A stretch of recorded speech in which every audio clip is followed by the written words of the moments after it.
আওয়াজ শুনি না, কেমন আছে সবাই? গ্রেট।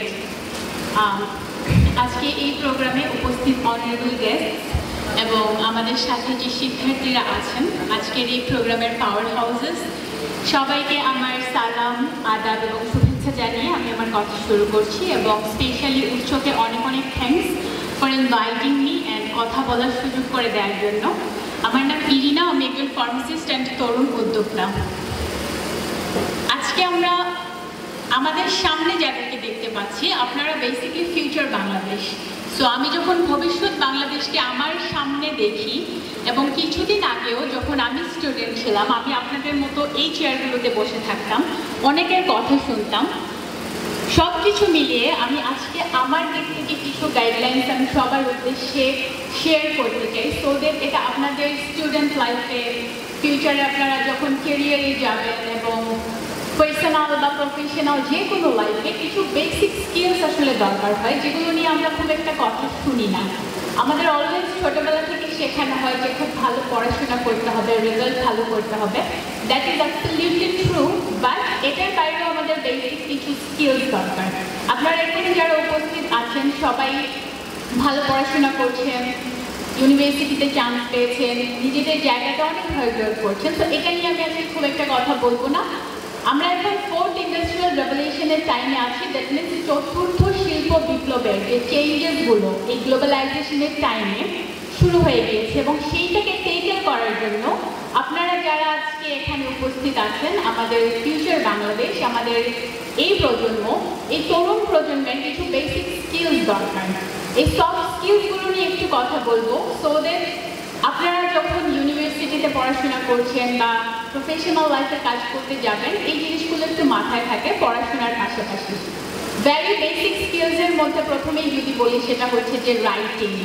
আমরা তো সবাই হাতে কলমে লিখে স্কুল কলেজ পার করেছি, ইউনিভার্সিটিতেও হাতে কলমে লিখতে হয়, বাট টাইপিংটা যদি আমরা খুব ভালোভাবে না পারি রাইটিংয়ের সাথে সাথে, তখন কিন্তু দেখা যায় যে আমরা অনেক জায়গায় পিছিয়ে যাই। তো সবাই হাতে লেখার পাশাপাশি এখন থেকে একটু আস্তে আস্তে টাইপিংটা এবং ভালো করে লিখতে পারার যে হ্যাবিটটা, সেটা অনেক বেশি পড়াশোনার মাধ্যমে আমরা আমাদের মধ্যে নিয়ে আসতে পারবো।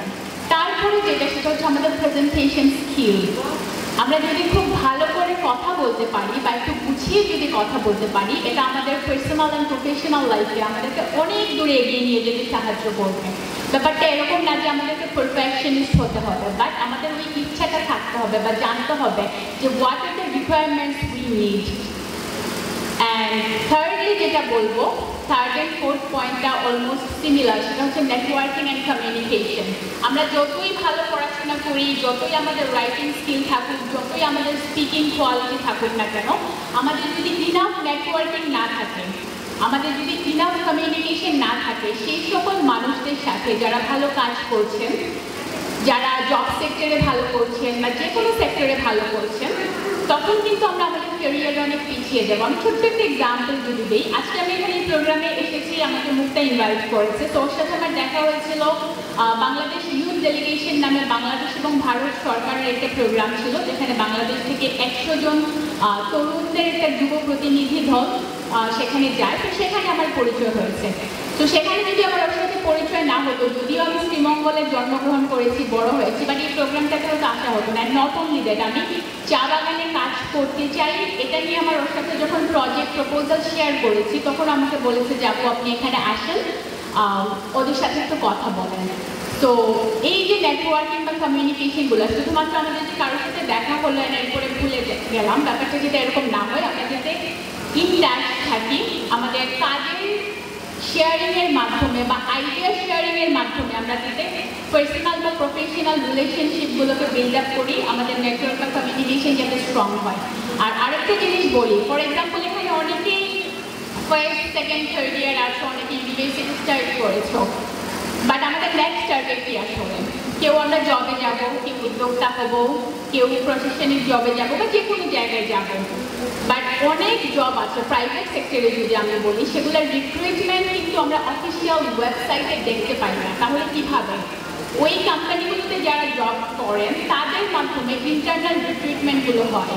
তো আমাদের আমরা যখন যে প্রতিষ্ঠানেই পড়বো, যে কমিউনিটিতেই থাকবো, থাকবো, আমাদের সিনিয়ররা যারা ওইসব জায়গাতে আছেন তাদের সাথে আমাদের একটা হেলদি কমিউনিকেশন মেনটেন করতে হবে। শুধুমাত্র যে রেজাল্ট ভালো হলে আমি আমার ক্যারিয়ার অনেক ভালো করবো, এই ধারণাগুলো থেকে আমরা এখন আসলে অনেকটাই সরে এসেছি। রেজাল্টের পাশাপাশি আমাদের এই জিনিসগুলো অনেক দরকার। আর আমি আমার কাজের ব্যাপারে একটু বলি। অলরেডি আমি বলেছি আমি একজন উদ্যোক্তা, আমার একটা স্টার্টআপ কোম্পানি আছে যেটার নাম হচ্ছে নিজেকে জানো। আমরা কাজ করি অ্যাডোলেসেন্সদের মানসিক এবং প্রজনন স্বাস্থ্য নিয়ে। আমি একটু ছোট করে যদি বলি, আমরা যখন আমাদের বয়সসন্ধি কাজ শুরু করি আমরা বিভিন্ন ধরনের শারীরিক এবং মানসিক পরিবর্তনের মধ্য দিয়ে যাই, যেটার ব্যাপারে আমরা অনেক সময় জানি না, জানলেও কথা বলতে চাই না, অথবা আমাদের আশেপাশের পরিবেশ থেকে, ফর এক্সাম্পল ফ্যামিলি থেকে অথবা এডুকেশনাল ইনস্টিটিউট থেকে অথবা ইন্টারনেট থেকে আমরা বেসিক যে ইনফরমেশন অনেকটুকুই সেটা পাই না, যার কারণে আমাদের মানসিক স্বাস্থ্য অনেক বিপর্যস্ত হয়। এবং লাইফের অনেক বড় ইম্পর্ট্যান্ট একটা পার্ট হচ্ছে আমাদের মানসিক স্বাস্থ্য, কিন্তু এটা নিয়ে আসলে আমাদের ওভাবে ওয়েল ডিফাইন্ড কোনো পাথওয়ে নাই যে আমি আসলে পড়াশোনা করতে গিয়ে যে প্রবলেমগুলো ফেস করছি বা পার্সোনাল লাইফে যদি আমার সেই অ্যাঙ্গার ম্যানেজ করার অ্যাবিলিটি না থাকে, প্রবলেম সলভ করার যদি অ্যাবিলিটি না থাকে, তখন কিন্তু আমরা অনেক প্রবলেমে পড়ি যেটা নিয়ে আসলে আমরা কথা বলতে চাই না। তো যার কারণে আমি প্রজনন এবং মানসিক স্বাস্থ্য দুটোকে একসাথে করে কাজ করি। প্রজনন স্বাস্থ্য যখন বলি বেশিরভাগ ক্ষেত্রে এটা উইমেন হেলথকে অনেকে ইন্ডিকেট করে, তার প্রজনন স্বাস্থ্য আসলে একটা নারীর জন্য যেরকম গুরুত্বপূর্ণ একজন পুরুষের জন্য সমানভাবে গুরুত্বপূর্ণ। এবং আমি যেটা বলছিলাম যে আমি স্বাস্থ্য নিয়ে স্পেশালি নারীদের স্বাস্থ্যের পাশাপাশি মেয়েদের রিপ্রোডাক্টিভ হেলথ নিয়েও আসলে চা বাগানের যে কমিউনিটি আছে সেখানে স্টুডেন্টদেরকে নিয়ে একসাথে কাজ করতে চাই। অলসো আমার আরেকটা প্রজেক্ট হচ্ছে ওয়েস্ট ম্যানেজমেন্ট নিয়ে, দ্যাট মিনস বর্জ্য ব্যবস্থাপনা। সো আমরা আসলে কোনো প্রজেক্টকে সাকসেসফুল করার আগে বা ইমপ্লিমেন্ট করার আগে যেটা সবচেয়ে বেশি ইম্পর্টেন্ট সেটা হচ্ছে আমাদের নিজেদের জানা, অ্যাওয়ারনেস বিল্ডিং যে প্রোগ্রামগুলো আছে সেগুলো করা। তো আমি আশা করবো এখানে স্টুডেন্টস আজকে তোমরা যারা আছো বা আপনারা যারা এখানে উপস্থিত আছেন, আমি ফিউচারে চা বাগানগুলোতে যে প্রোগ্রামগুলো করবো সেখানে যাতে আমি সবাইকে পাই। অ্যান্ড ওয়ান্স এগেইন মোস্টকে অনেক অনেক থ্যাংকস, সবাইকে অনেক অনেক ধন্যবাদ for listening to me. And ইনশাআল্লাহ কোনো একটা প্রোগ্রামে আবার সবার সাথে দেখা হয়ে যাবে। আল্লাহ ধন্যবাদ আপনাকে সুন্দর করে দিক নির্দেশনা দেওয়ার জন্য।